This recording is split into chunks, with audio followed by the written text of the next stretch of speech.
Bismillah. Bismillah ar-Rahman ar-Rahim. Alhamdulillah wa sallallahu wa sallam ala rasulillah wa ala alihi wa ashabi ajma'in thumma amma ba'd. Rabbi shrah li sadri wa yassir li amri wa 'uqdatan min lisani wa yafqahu qawli. A'udhu billahi minash shaitanir rajim. Bismillahir rahmanir rahim. ليس البر أن تولوا وجوهكم قبال المشرق والمغرب ولكن البر من آمن بالله واليوم الآخر والملائكة والكتاب والنبيين وآتى المال على حبه ذوي القربى ويتامى والمساكين وابن سبيل والسائلين وفي رقاب وأقام الصلاة وأتى الزكاة والموفون بعهدهم إذا عاهدوا والصابرين في بأساء وضراء وحين البأس أولئك الذين صدقوا وأولئك هم المتقون. Excusez-moi pour les petites erreurs. Du coup, on s'était arrêté la dernière fois. On était en train de parler de la ayah de la bonté. La ayah de la bonté donc, qui est située dans Surat Al-Baqarah, la deuxième sourate du Coran. Et on avait vu que la fondation pour être quelqu'un de bien, pour représenter la bonté, la fondation de la bonté et du bien, c'est la croyance. La croyance. Croire en Allah, aux anges, aux livres et aux messagers. Donc ça, on a vu que c'était la base. La base de la bonté, c'est la croyance. Et maintenant, on va continuer, Inch'Allah, pour la suite de la ayah. Donc, après ça, l'ayah dit وَلَكِنَّ الْبِرَّ مَنْ آمَنَ بِاللَّهِ وَالْيَوْمِ الْآخِرِ وَالْمَلَائِكَةِ وَالْكِتَابِ وَالنَّبِيِّينَ. Donc ça, c'est ce qu'on avait vu la semaine dernière. Après ça, Allah, il dit dans le Coran وَآتَى الْمَالَ عَلَى الْحُبِّهِ. Et ils donnent de leur richesse malgré leur amour pour elle. Qu'est-ce que ça veut dire? Donc, cette ayah, elle peut être traduite de différentes manières, en fonction de comment on la voit. En tout cas en arabe, elle a plusieurs sens. On peut la comprendre du sens, en fait c'est hubbihi qui peut être compris de plusieurs sens. On peut le comprendre malgré leur amour pour elle. Qu'est-ce que ça veut dire? C'est-à-dire que quelqu'un qui fait le bien, c'est quelqu'un qui donne l'argent, qui donne de l'argent, ou qui donne de la richesse, des biens matériels, par exemple des vêtements ou autre chose, mais malgré le fait qu'il l'aime. Et ça fait partie de la nature humaine. En général, on aime des choses, notamment l'argent, et Allah, il nous dit que faire partir des gens de bien, c'est donner cette richesse qu'on aime. Ou aussi, ça peut être compris, cette partie de la ayah peut être compris, ils donnent leur richesse pour leur amour de devenir bon, ou leur amour d'Allah. C'est-à-dire que tellement ils aiment Allah et tellement ils aiment le fait de vouloir être bon, c'est ça le moteur de leur générosité. Le moteur de la générosité, c'est même pas vraiment les autres, c'est juste qu'ils aiment faire le bien, et c'est ça le moteur du fait qu'ils donnent. Et du coup là on apprend quelque chose d'important, c'est que quand on donne, donc c'est important de donner déjà, et quand on donne, on doit donner ce qu'on aime. Donc en général, on aime bien l'argent. Et pourquoi on aime bien l'argent? Parce que l'argent, c'est quelque chose, pour la plupart des gens, on a donné notre temps et nos efforts pour l'avoir. C'est pas quelque chose qu'on acquiert facilement. Et donc c'est pour ça que on doit donner ce qu'on aime. Mais plus largement, par exemple, quand on donne des vêtements, du coup c'est pas bien de donner les vêtements sales, les vêtements déchirés, les vêtements avec une grosse trace de peinture. Non, là ce que Allah il nous dit, c'est que quand on donne quelque chose, on doit donner quelque chose que nous-mêmes on aime. Donc si on veut donner des vêtements à quelqu'un, vaut mieux lui acheter des vêtements propres. et neuf que nous-mêmes on aurait aimé qu'on nous donne. Et pas lui donner les restes du placard qu'on va plus jamais remettre. Et je dis pas que ce qui reste dans les placards, faut les laisser là et ne rien en faire. Oui, il faut les donner, mais la bonté, c'est donner ce que nous on aime. Et ça, c'est vraiment important. Et c'est quelque chose on doit s'encourager entre nous. C'est vraiment quelque chose, on doit s'encourager entre nous. Et Allah, il en parle à d'autres moments dans le Coran. Par exemple, dans la ayah 92, si je ne me trompe pas, de Surat Al-Imran. En tout cas, dans la troisième sourate, si je ne me trompe pas. C'est vraiment, ça donne vraiment, cette ayah aussi, elle va souligner l'importance de donner ce qu'on aime. Et c'est quelque chose dont je disais, on doit s'encourager entre nous, mais on doit aussi encourager les enfants à le faire. Parce que c'est une habitude qu'on doit installer chez nous. Donc pour ceux qui ont des enfants ou qui voudront des enfants, je vous conseille, je me conseille à moi-même, de quand c'est l'Aïd, d'aller dans les magasins avec eux et qu'ils choisissent des jouets. Et ces jouets-là, ça va pas être pour eux, ça va être pour leurs cousins, leurs amis, ils vont devoir l'offrir. Et ça peut être quelque chose de dur pour eux, parce que parfois, souvent, ils vont le vouloir, ils vont vouloir garder ce jouet. Parce que quand tu donnes quelque chose que t'aimes, souvent c'est quelque chose que toi aussi t'aimerais avoir, et du coup, il se peut que l'enfant, il va vouloir garder, ou quand il va devoir le donner à son cousin, ou à son ami, ou à son frère, il va vouloir le garder, il va avoir du mal à le lâcher. Et du coup, c'est vraiment tout ça c'est vraiment quelque chose qu'il faut installer chez nous et aussi chez les enfants dès le plus jeune âge. Apprendre à donner, mais pas juste à donner, apprendre à donner ce qu'on aime.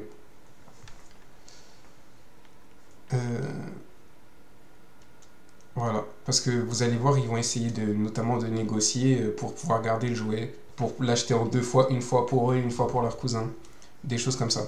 Donc c'est vraiment quelque chose qui est intéressant à travailler pour que nous-mêmes nous soyons des gens bons et que nos enfants soient des gens bons. Ensuite, qu'est-ce que dit Allah? Donc Allah il dit qu'il faut donner, mais à qui? Donner, mais à qui? Je sais pas où je vais mettre. Hop. À ceux qui possèdent la proximité. Dhawil Qurba. Dhawil Qurba, c'est ceux qui possèdent la proximité. Ça veut dire que les premiers à qui on doit demander, c'est qui?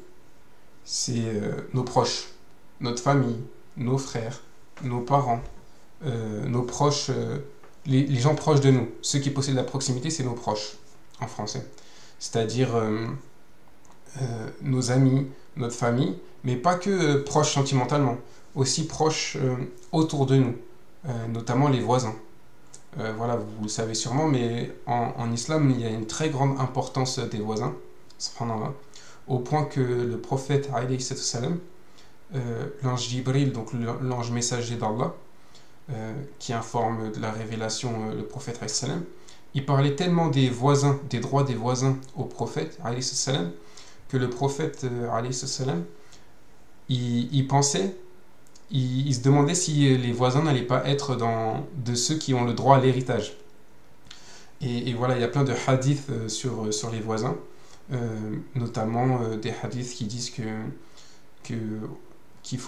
c'est très grave de laisser son voisin être dans des problèmes, notamment nous, si on est en capacité de manger et que eux ils ont des problèmes de faim, ben on sera châtié pour ça. Et donc vraiment, il faut vraiment être... donc la priorité, c'est ceux qui sont proches de nous. Mais sauf que les gens proches de nous, ils vont avoir peut-être un peu de honte ou de pudeur de nous dire qu'ils sont dans des difficultés. Et c'est pour ça qu'on doit connaître nos proches. On doit connaître nos proches, que ce soit nos voisins, nos amis, nos familles. On doit connaître nos proches et savoir déceler chez eux quand ils sont dans des problèmes et quand ils ne sont pas dans des problèmes. Et ça, c'est vraiment quelque chose d'important, d'avoir des vraies relations avec les gens pour comprendre quand ils sont dans des problèmes et pour pouvoir leur donner. Parce que il ne faut pas attendre qu'ils demandent pour donner, il faut comprendre quand les gens ils sont dans le besoin et leur donner. Et donc ça, c'est vraiment, vraiment très important. Et je voudrais repartir sur des hadiths sur le fait de donner qui qui sont bons à se rappeler toujours quand on veut donner quelque chose, quand on veut faire la charité. En tout cas, qui sont utiles à se rappeler et dont je vous conseille de les avoir dans un coin de votre tête. Donc déjà, il y a dans la sourate 57, ayat 18, ceux et celles qui font la charité, qui ont fait à Allah un prêt sincère, cela leur sera multiplié et ils auront une généreuse récompense. Donc déjà, il y a cette ayat dans le Coran. Et il y a aussi le hadith du prophète Mohammed qui a dit l'aumône, en traduisant en français bien sûr, l'aumône que l'on fait ne diminuera en rien les biens dont on dispose. Allah n'ajoute aux serviteurs indulgents que considération. Nul ne s'humilie pour Allah sans qu'il ne l'élève.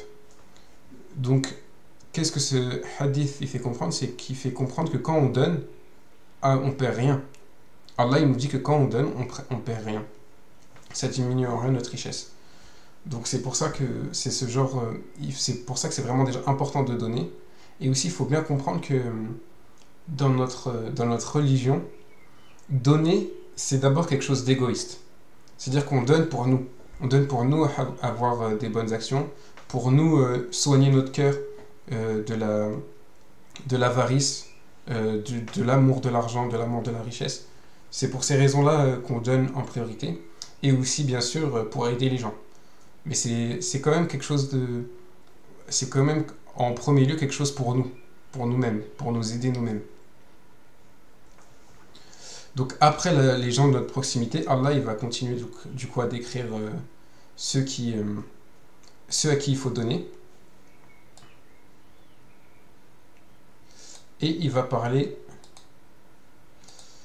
des orphelins.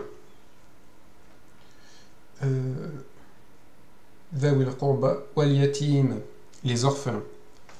Alors là, il faut comprendre que pour connaître des orphelins, soit on en a dans sa famille, mais la plupart des gens, on n'en a pas dans notre famille. Et à l'époque du prophète, ça n'existait pas forcément les orphelinats. Les orphelinats, c'est quelque chose d'assez récent à la Warlem dans l'histoire. Et en tout cas, à son époque, ça n'existait pas. Et du coup, comment on fait pour connaître qui est orphelin? Et là, c'est ce que souligne, sans le dire, cette ayah, c'est qu'il faut connaître notre communauté. Et c'est ça le rôle de la mosquée, c'est de connaître sa communauté. C'est-à-dire que on est censé connaître les gens de notre village, les gens qui sont proches de nous, pour savoir qui est orphelin. Parce que c'est pas marqué sur la tête des gens, ou c'est pas marqué sur leur t-shirt, oui je suis orphelin, je suis pas orphelin. Et donc, ça veut dire qu'on doit avoir le musulman il doit avoir cette envie de connaître les gens de sa communauté pour savoir qui sont les orphelins et qui ne sont pas les orphelins. Et ça fait partie de notre rôle en tant que musulman. Et de connaître les gens pour savoir qui est dans des problèmes, et savoir qui on peut aider. Et comme on est dans une société individualiste, c'est quelque chose qui est vraiment en train de disparaître, en tout cas qui est très diminué chez beaucoup de musulmans. On va un peu à la mosquée, on prie, on repart et voilà, on parle pas avec les gens, on fait chacun sa vie. Et ça c'est quelque chose de triste et ce n'est pas quelque chose de normal. La mosquée ce n'est pas juste fait pour prier, c'est fait pour construire une communauté. Et c'est comme ça qu'on va savoir qui est orphelin et on va les aider.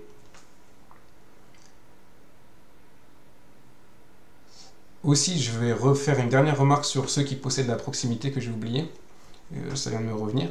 C'est que souvent ceux qui possèdent la proximité, donc notre famille et tout ça, c'est ceux qui peuvent, on va dire, nous énerver ou assez rapidement, parce que comme on les connaît beaucoup, on a l'habitude d'eux, on est plus facilement énervé avec eux, et du coup, il faut vraiment savoir contrôler ça et savoir être très généreux avec eux. Surtout que quand on connaît ou c'est des gens de notre famille, peut-être qu'on va avoir plus de mal à donner parce que peut-être que ces personnes auront honte et tout ça. Et c'est pour ça que je reviens sur le fait qu'il faut donner avant que les gens demandent.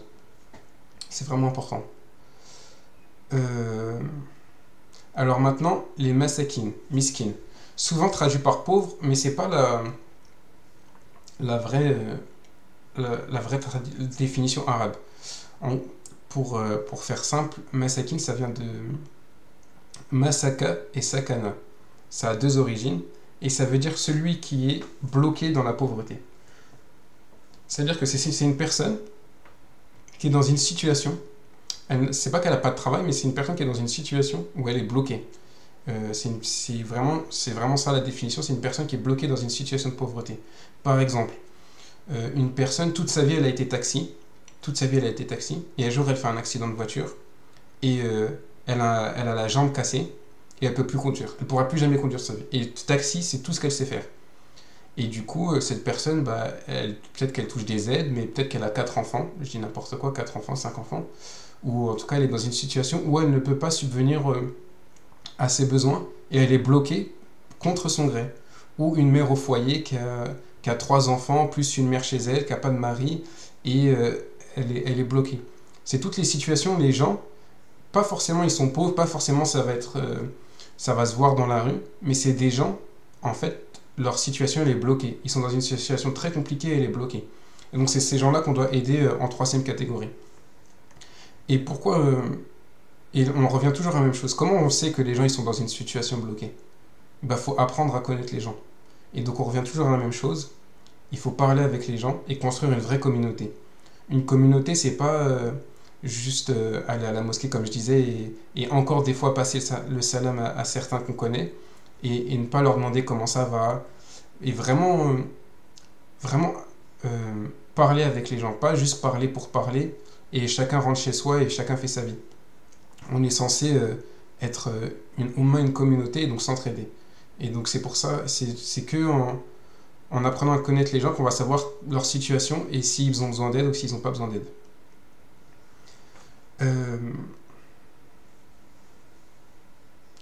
Après, il y a les voyageurs. Alors, les voyageurs, littéralement, c'est Wabna Sabili, pardon. En arabe, Wabna Sabili, ça veut dire les enfants de la route.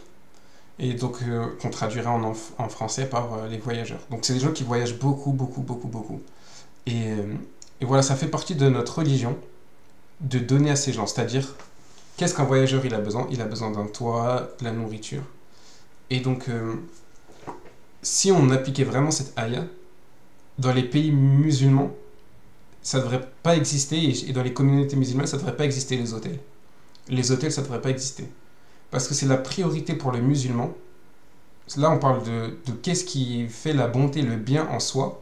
Allah, il commence par quoi? Il commence par donner à ces personnes-là. Et dont le voyageur. Donc les hôtels, ça ne devrait pas exister. Si on apprend qu'un musulman voyage près de chez nous, notre première réaction, ça devrait l'inviter chez nous. Ça devrait être notre première réaction.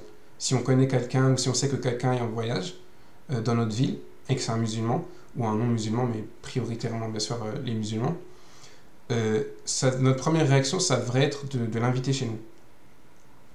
De l'inviter chez nous parce que justement, où on va le rencontrer, le voyageur sûrement il va aller à la mosquée. Et à la mosquée, on apprend qu'il est en voyage, on voit des valises. Et notre premier réflexe, ça devrait être de l'inviter chez nous. Et ça, c'est quelque chose qu'on retrouve quand même en tout cas de ce que je connais dans pas mal de cultures musulmanes, en tout cas africaines, c'est l'hospitalité. Il y a encore beaucoup d'hospitalité, alhamdoulilah, dans notre communauté. Malheureusement, c'est une hospitalité, maintenant je dirais plus de repas. Je pense qu'on est moins à l'aise à inviter les gens à dormir chez nous, surtout ceux qui voyagent. Par exemple, si vous voyagez dans une autre ville et tout ça, les gens ils vont rarement vous inviter chez eux. Et pourtant, ça fait vraiment partie de notre religion d'accueillir les voyageurs. Et enfin, après tout ça, on arrive à wasa'ilina, celui qui demande. Vous vous rendez compte? Celui qui demande, donc celui qui fait la manche, c'est le 5e dans 6 catégories, c'est le 5e. Qu'est-ce que ça veut dire que le fait qu'il soit à la fin comme ça? C'est-à-dire que dans notre religion, on devrait tellement s'occuper bien des gens qu'il devrait y avoir personne qui a besoin de demander. Personne ne devrait avoir besoin de demander. Mais si ces gens-là existent, ça fait partie des gens à qui on doit donner. Et ça fait partie du bien. Et donc pour l'instant, toutes les ayahs, elles ne parlent que de s'intéresser aux autres.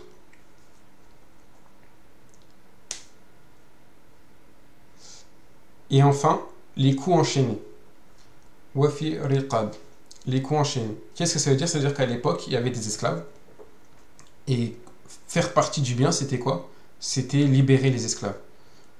Et les meilleurs des hommes, et le meilleur des hommes, le prophète alayhi salam, est l'un des meilleurs hommes, et le meilleur des hommes après les messagers, Abu Bakr as-Siddiq, ils ont libéré plein d'esclaves. Donc qu'est-ce que ça veut dire les coups enchaînés? Ça veut dire les esclaves, les prisonniers de guerre, et aussi ça voulait dire les endettés à l'époque. Quelqu'un qui est enchaîné, c'est quelqu'un qui est endetté aussi. Parce que ça peut être littéral, donc comme les esclaves et les prisonniers de guerre, mais ça peut être figuratif aussi. Donc ceux qui... ils ont tellement de dettes que c'est comme s'ils étaient enchaînés. Ils n'arrivent pas à s'en sortir, c'est comme s'ils étaient enchaînés. Donc voilà pour les 6 catégories. Et là, il faut bien se rendre compte que Allah, il a fait. C'est que Allah, il a décrit le bien par d'abord la croyance, comme j'ai dit, la base. Et après, il a dit s'intéresser aux autres, le bien aux autres, faire le bien avec les autres. Subhanallah. C'est-à-dire que nous, quand on pense au bien, on va se dire quoi? Il faut que ça soit un homme qui porte la barbe, qui connaisse parfaitement le tajwid, qu'il ait une trop belle récitation du Coran, qui s'habille avec des habits traditionnels, ou une femme avec un hijab, qui porte des gants dehors, qui ne montre pas son visage, ainsi de suite. On va avoir une définition du bien beaucoup sur l'apparence, alors que Allah, il commence par quoi? Il commence par la relation avec les autres. Après la croyance, le plus important, c'est notre relation avec les autres. Subhanallah. Et donc là, on va arriver à une idée très importante.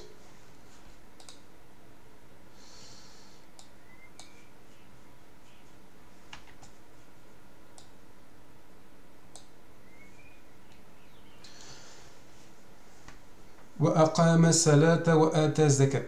Et accomplissez la salat et acquittez la zakat.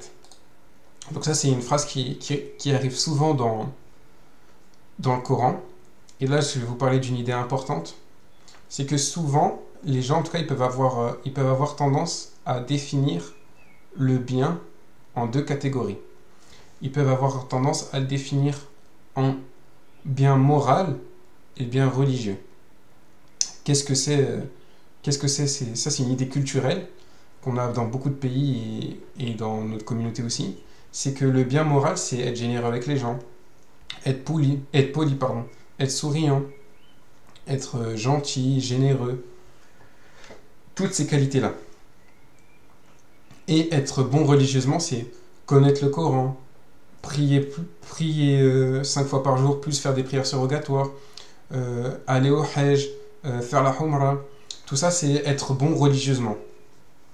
Et parfois, dans certaines cultures, et notamment parfois ça arrive dans notre communauté, en France en tout cas, les gens ils se séparent entre ces deux. C'est-à-dire qu'il y a des gens qui ils vont faire beaucoup d'humanitaire, ils vont être beaucoup à faire des maraudes, des choses comme ça, mais ils vont critiquer ceux qui sont bons religieusement. Ils vont dire ah, eux ils portent la barbe, ah ils vont au Hajj tous les ans, mais ils donnent rien aux voisins, ils donnent rien, ils font jamais de maraude, ils font jamais rien. Et à l'inverse, ceux qui sont entre guillemets bons religieusement, ils vont dire ah mais eux ils font plein de maraudes, ils sont bien gentils et tout ça, mais ils font jamais de prières surrogatoires, ils vont jamais au Hajj, ils savent même pas très bien lire le Coran, ainsi de suite. Il va y avoir ce genre de conflit où chacun des groupes il va être content avec ce qu'il a, il va être content avec ce qu'il a, et il va se glorifier, il va dire ah moi je prie, ah, ainsi de suite.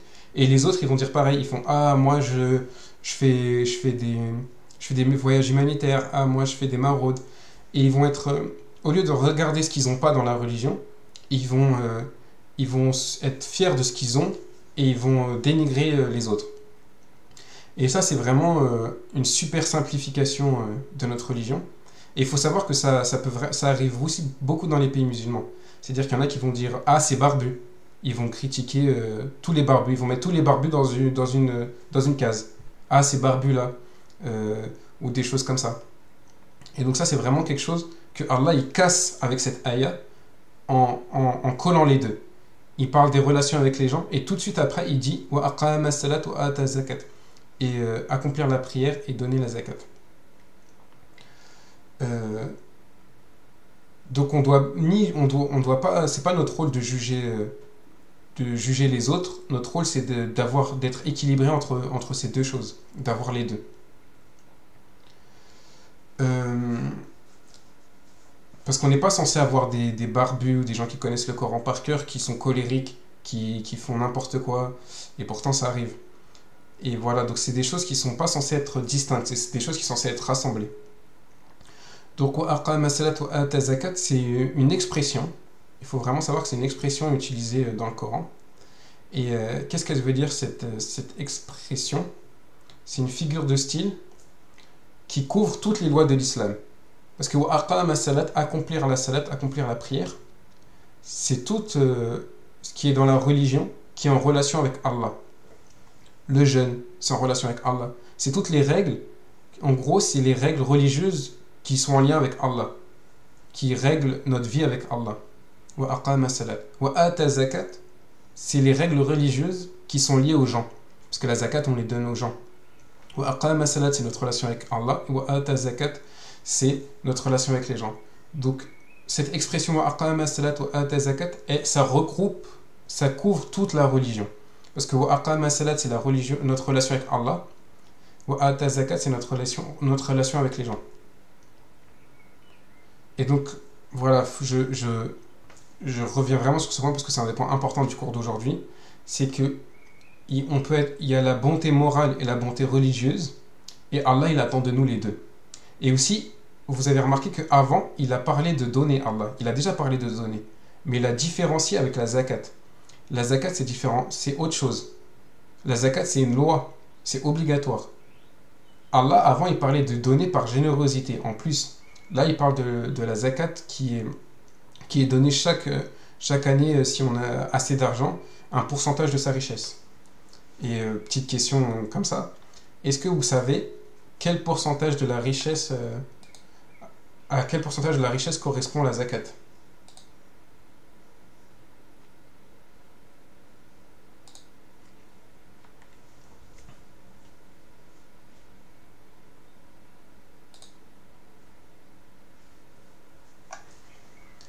À quel pourcentage de la richesse correspond la zakat annuelle?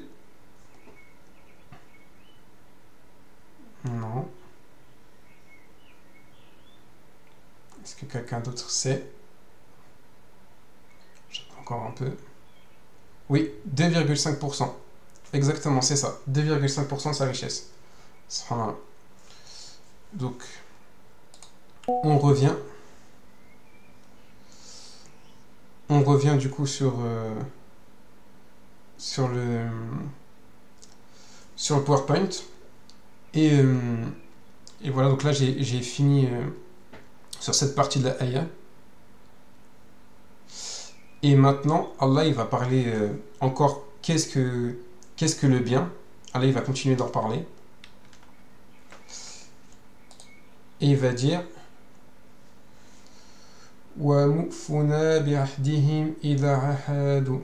ceux qui respectent leur engagement lorsqu'ils se sont engagés mutuellement.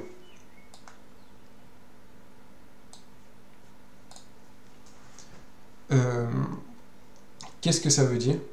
Ça veut dire que Allah il met l'importance de quand on prend un engagement avec quelqu'un, on le respecte. Et ici, maufuna, c'est Mufuna, c'est au pluriel. C'est-à-dire que là, Allah il souligne que c'est plus quelque chose qu'on peut faire tout seul. Excusez-moi. C'est plus quelque chose qu'on peut faire tout seul, c'est quelque chose qu'on doit faire en communauté. Remplir les promesses, c'est quelque chose qu'on doit faire en communauté. Pourquoi c'est pas quelque chose qu'on peut faire tout seul? Parce que si moi je respecte les promesses et que tous ceux autour de moi ils ne respectent pas les promesses, bah ça va servir à rien. Je vais pas pouvoir le faire. Il faut au moins être deux et construire des petits groupes comme ça où on respecte nos promesses et c'est comme ça qu'on va être des gens bons. En étant des groupes, une communauté qui respecte les promesses. Donc là, c'est la première fois que dans la ayah du bien, Allah il parle au pluriel. Depuis le début, c'est que au singulier. Aussi, Allah il utilise le mot a'adu et pas a'adu. Le petit alif de la prolongation implique que c'est mutuel. C'est-à-dire que c'est une promesse mutuelle.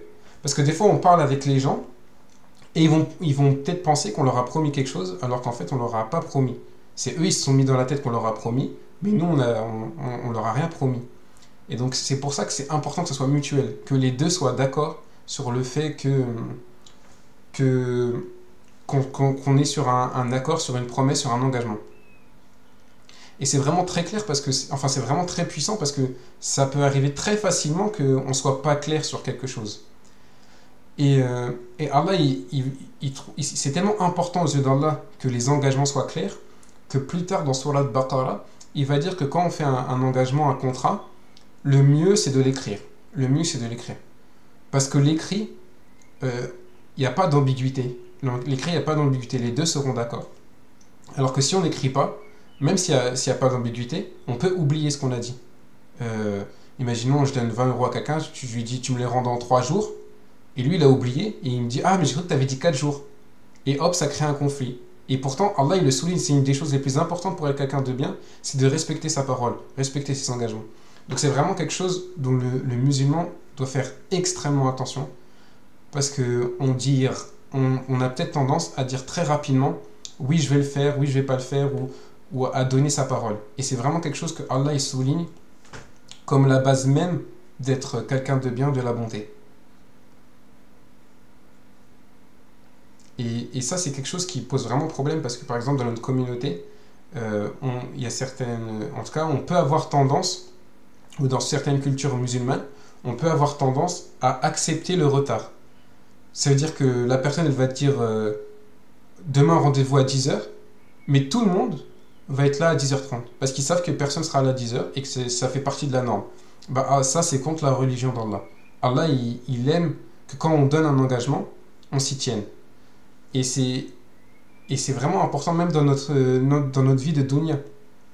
Imaginez, vous êtes un professionnel, je sais pas, un plombier, un garagiste ou je ne sais quoi, et on vous donne rendez-vous à 10 heures et vous arrivez à 11 heures et vous dites ah mais il y avait des bouchons, et vous donnez des excuses. Les bouchons, ils n'ont pas été inventés hier. Le musulman, quand il donne une parole, ça doit être sa priorité absolue de la respecter.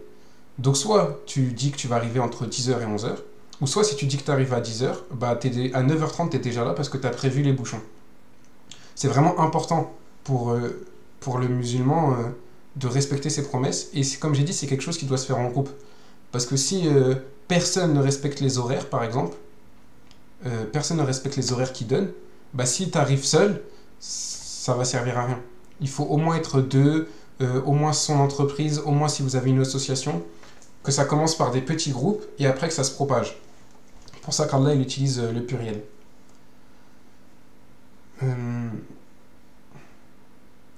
Donc là, il y a deux choses qu'il faut savoir par rapport à ça. C'est qu'il ne faut pas culpabiliser les gens. C'est-à-dire qu'il ne faut pas dire aux gens ah pourquoi tu fais viens par exemple je sais pas on a besoin de toi demain pour un déménagement ou pour quelque chose comme ça et toi tu dis non parce que tu peux pas et ben les gens ils vont essayer de te peut-être de te culpabiliser de dire ah mais s'il te plaît j'ai vraiment besoin de toi il y aura personne ainsi de suite et ils vont te culpabiliser jusqu'au point où tu vas dire oui mais ça va être difficile pour toi de tenir ton engagement. Alors que c'est quelque chose de primordial pour être un bon musulman, pour être un bon être humain. Et donc ça, c'est vraiment important. Il faut faire attention parce qu'il y a on est très fort à faire culpabiliser les gens. Surtout si c'est des bonnes actions qui, par exemple, peuvent ramener des hasanat. On peut culpabiliser en lui disant tu veux pas le hasanat, c'est pour le bien, c'est pour la humma, c'est pour la communauté. Ce genre d'arguments qui culpabilisent les gens. Donc il faut faire attention à ne pas utiliser soi-même ce genre d'arguments et et faire attention à ne pas tomber dedans.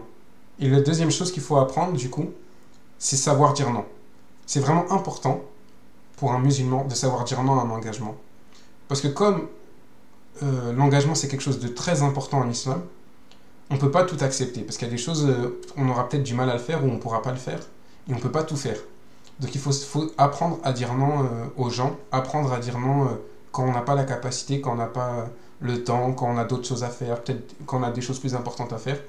Il faut savoir dire non et ne pas dire qu'on va faire des choses qu'on ne sera pas capable de faire. Parce que déjà, vous vis-à-vis d'Allah, c'est mauvais. Et en plus de ça, ici-bas, c'est quelque chose de mal vu. Si dans votre métier, vous êtes en retard ou vous ne respectez pas vos promesses, eh ben, on ne va pas vous recommander. Les gens auront une mauvaise opinion de vous. Donc ça, c'est vraiment quelque chose pour avoir une communauté respectable et qui fonctionne bien, que chacun respecte ses engagements. Et donc, apprendre à dire non et penser à 2 fois avant de promettre ou de dire qu'on va faire quelque chose. Et enfin, Allah, il finit, donc il continue sur la ayah sur la bonté.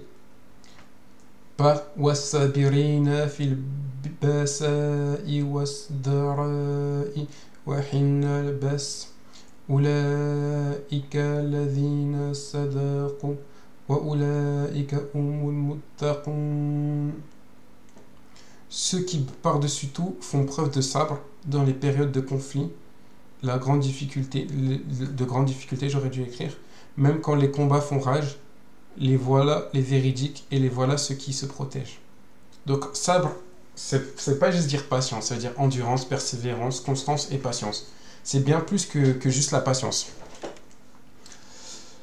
Alors là, il y a quelque chose que j'aimerais bien souligner, c'est que Allah, le fait que sabirina, ça soit pas sabiruna, ça veut dire quelque chose, ça veut dire que par-dessus tout. C'est comme si Allah il avait fait une liste. Allah il a fait une liste de choses pour être quelqu'un de bien, pour être la bonté en soi, la bonté elle-même. Et il finit en soulignant que par-dessus tout, ce qu'il faut absolument, c'est la patience. As-sabirina. Et dans quelles circonstances fi basa'i. Donc dans les périodes difficiles, les périodes de conflit, les périodes difficiles. Des périodes où tu es en difficulté financière, où être musulman, c'est difficile. Tu es dans des moments où être musulman, c'est difficile. Tu es le seul musulman de ton village, tu es le seul musulman dans ta classe, tu es le seul musulman dans ton travail. Être musulman, c'est quelque chose de critiqué, c'est quelque chose de mal vu. Ou dans des moments de guerre. Tout ça, c'est dans ces moments-là qu'il faut être patient, persévérant et continuer. Parce que, entre guillemets, faire les choses qu'on a vues avant, quand tout va bien, c'est facile. Mais continuer à les faire quand dans ta vie c'est dur, c'est difficile, c'est ça qui est par-dessus tout aimé d'Allah. C'est qu'on continue à faire le bien, même quand c'est difficile. Subhanallah.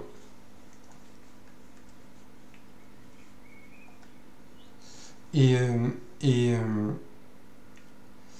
donc il commence par les temps durs et après il dit donc les temps durs, les périodes de grande difficulté et même quand les combats font rage. Donc même au milieu des combats, il faut avoir ces qualités et être patient. C'est tout ça que Allah il dit.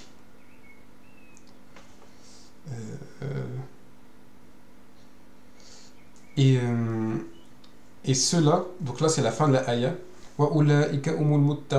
Et ceux-là sont ceux qui se protègent. Je vais vous expliquer pourquoi j'ai pas traduit par les pieux. El muttaqun ou el muttaqin ou la taqwa, c'est souvent traduit par la piété, mais c'est un raccourci, c'est pas la vraie traduction. Mais j'aimerais revenir un petit peu avant de vous expliquer ça, sur ce qu'on a vu avant, sur à quel point c'est important de comprendre que notre vision que nous on a du bien, c'est pas la vision que Allah il a du bien. Nous on a l'impression que quand on décrit le bien, ça va être quelqu'un qui connaît le Coran par cœur, quelqu'un qui fait beaucoup de prières, quelqu'un qui va au Hajj tous les ans, quelqu'un qui va au Hajj tous les ans,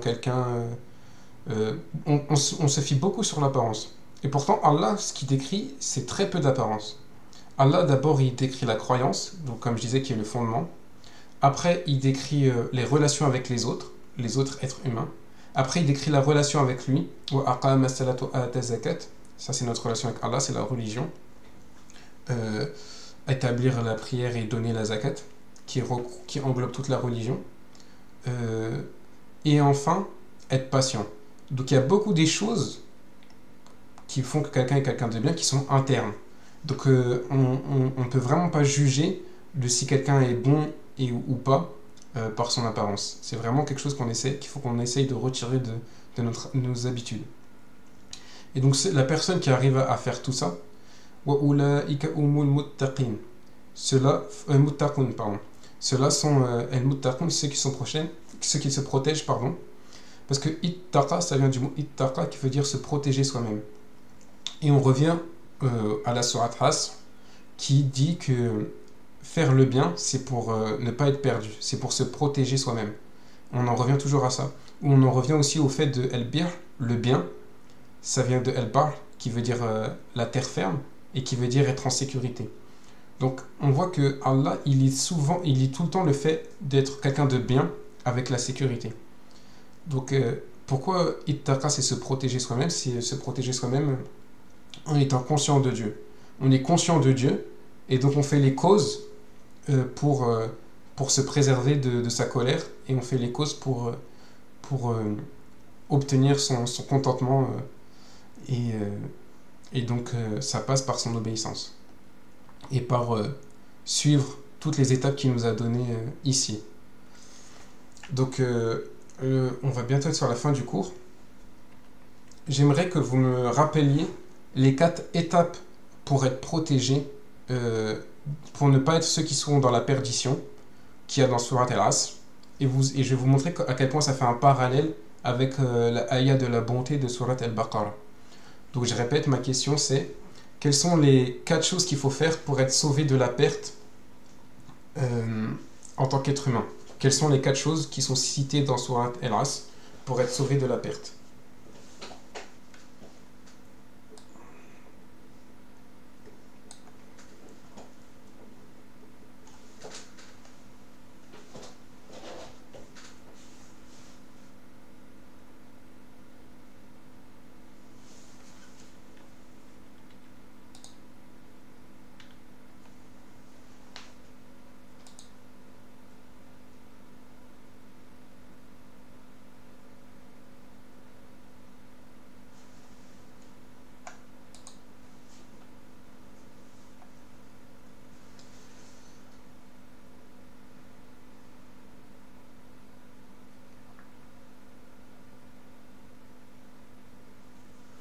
Je dirais qu'il y a un petit délai.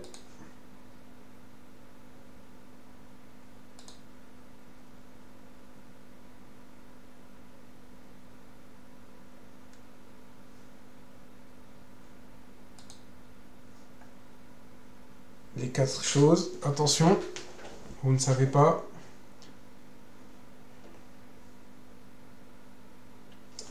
Bon, vous avez eu votre chance. Allez, bismillah. Les 4 choses, donc là, je vais cacher. Les 4 choses sont, donc dans Surat Al-Asr, ceux qui croient accomplissent les bonnes œuvres, s'enjoignent mutuellement à la vérité et s'enjoignent mutuellement à l'endurance. Et regardez bien attentivement dans Surat Al-Baqarah, subhanallah, quand je vous disais que Surat Al-Asr, c'était comme une graine, et on retrouve souvent à plusieurs endroits dans le Coran les quatre mêmes choses. Regardez par quoi il commence Allah. Mais la bonté est de croire en Allah, au jour dernier, aux anges, aux livres et aux prophètes. La croyance. Comme dans Surat Al-Asr, ceux qui croient. Après, dans Surat Al-Asr, c'est et ceux qui accomplissent les bonnes actions, les bonnes œuvres. Et là, Allah, il nous dit quoi? Il nous parle des bonnes œuvres. Il nous dit de donner de son bien, même si on l'aime, aux proches, aux orphelins, aux nécessités, aux voyageurs, indigents et à ceux qui demandent de l'aide et libérer les enchaînés. Accomplir la salat et acquitter la zakat. Donc tout ça, c'est qu'est-ce qu'est le bien. Donc ça correspond à la deuxième partie de Surat Al-Asr. Après, s'enjoignent mutuellement à la vérité, se conseiller la vérité mutuellement. Qu'est-ce qu'on voit après? Et qui remplissent leur engagement dans Surat Al-Baqarah, et qui remplissent leur engagement lorsqu'ils se sont engagés. Donc, s'enjoindre à la vérité, c'est quoi? C'est respecter les engagements. Allah, là, il clarifie, ou il précise en tout cas, les quatre les quatre choses qu'il a dit dans Surat Al-Asr. Ceux qui remplissent leur engagement lorsqu'ils se sont engagés. Donc ça, c'est s'enjoindre à la vérité. Respecter les promesses et ce qu'on dit et ses engagements. Et enfin, ils s'enjoignent mutuellement l'endurance, donc à sabre, dans Surat Al-Asr. Qu'est-ce que ça donne dans Surat Al-Baqarah? Et ceux qui sont endurants dans la misère, la maladie et quand les combats font rage. Et encore une fois, qu'est-ce qu'on a? Encore une fois, on a la patience. Donc les quatre choses qu'on retrouve dans Surat Al-Asr pour être sauvé de la perdition, dans Surat Al-Baqarah, dans la ayah de la bonté, la ayah qui définit le bien, Allah il redéfinit ces quatre choses, mais en les clarifiant, en les expliquant plus, pardon. Subhanallah. Et encore une fois, c'est pas une liste. Je veux vraiment m'appuyer dessus. C'est que ça, c'est pas une liste. C'est une ordre de priorité. Si je dois conclure le cours, là je vais conclure le cours, Inch'Allah, c'est que l'objectif du cours, il y avait deux objectifs du cours, principalement. L'objectif numéro un, c'était comprendre justement que notre religion, entre guillemets en tout cas, elle peut être, on peut voir qu'il y a être religieuse, être bon religieusement et être bon moralement. Avoir une bonne morale et avoir une bonne religiosité. Et que Allah, il attend de nous les deux. Allah, il veut pas qu'on soit l'un, soit l'autre. Allah, il veut qu'on soit les deux. Donc ça, c'est le premier point très important de ce cours. Et le deuxième point très important, c'est la priorité. La priorité absolue, c'est notre croyance. C'est la base même pour qu'on soit quelqu'un de bien. Et cette base, on va la voir au fur et à mesure dans les cours. On va de plus en plus l'expliquer. Donc ça sera un peu de cours de croyance, de aqidah, mais de manière, voilà, de manière à avoir les bases suffisantes pour être quelqu'un de bien, Inch'Allah. Et après ça, c'est notre relation avec les gens. Et après ça, c'est notre relation avec Allah. Et bien sûr, faire tout ça de manière continue, avec endurance. Pas de temps en temps, ne pas zigzaguer. Être ferme et être endurant sur cela. Car, je reviens sur les relations avec les gens et la relation avec Allah. Si tu n'es pas bon avec les gens que tu vois, comment tu peux être bon avec celui que tu ne vois pas? C'est vraiment ça la sagesse derrière cet ordre-là dans la ayah. Si tu n'es pas bon avec ceux que tu vois, comment tu peux être bon avec celui que tu ne vois pas? Subhanallah. Voilà, on a fini pour aujourd'hui le cours, Inch'Allah. Donc, je vous dis assalamu alaikum wa rahmatullahi wa barakatuh. Et à la semaine prochaine, Inch'Allah.